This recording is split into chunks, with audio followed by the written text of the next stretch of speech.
Big East champion and BCS bowl bound. It's your time to celebrate, Louisville. Mark Rogers TV just minutes after the Cardinals defeated Rutgers 20-17. We'd like to pick this ball game up at 17 all with about 5.5 minutes left to play and outline some key plays down the stretch that decided the Big East. Rutgers led it 14-3 at half.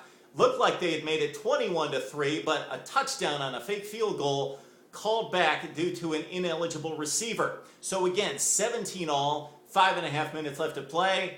Tim Wright drops a deep throw down the middle on a crossing route. Looked like he was going to go all the way for a touchdown for the Scarlet Knights, at least deep into Louisville territory, but again, a clear drop. So that turns the ball back over to Louisville. Teddy Bridgewater sacked off the edge, so Rutgers, again with another chance at 17 all, had a third and long. Wright had another chance to make a big play, but this ball hit him right between the numbers. He kicked it up into the air off his knee.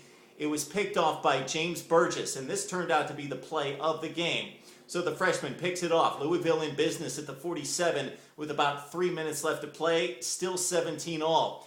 Teddy Bridgewater throws down the middle to Andrell Smith, who completely burns Logan Ryan, probably the best cover corner in the Big East and an NFL prospect.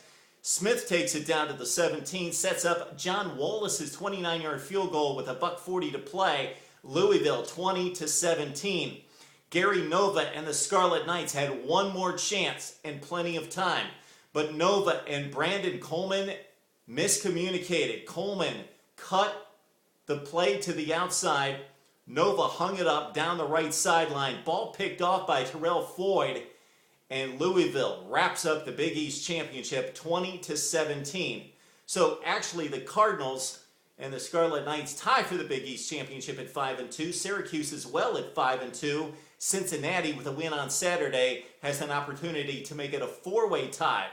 But on the strength of a 10-2 record and the tie-breaking situation with Rutgers, Louisville will have the best BCS ranking and go on to a BCS Bowl, possibly the Orange Bowl, as they did in their only BCS appearance back in 2006 and winning the 07 Orange Bowl against Wake Forest. I'd like to talk about two guys here that have made this happen for Louisville in 2011.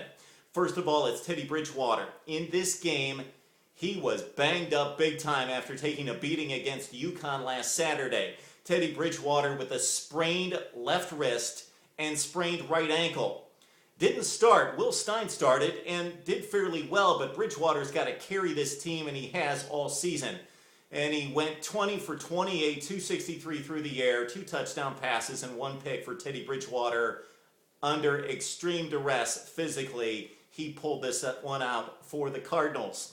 And also their head coach, Charlie Strong, in his 3rd season, took over a 4-8 team, turned them into a winner, and he gets the Big East Championship for a 2nd straight year. But his first trip to the BCS, this guy is one of the up-and-coming coaches in college football who recently interviewed for the Auburn job.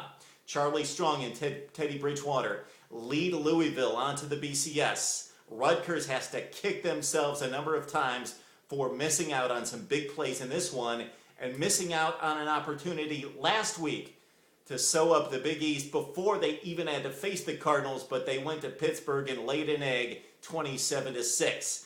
Louisville, Big East champion with a tie with Syracuse and Rutgers and possibly Cincinnati, but BCS bound after the big win over the Scarlet Knights. Louisville fans, talk to me. Big East followers, anybody who loves college football and watch this game and have some things to say about the BCS situation in the Big East on Mark Rogers TV.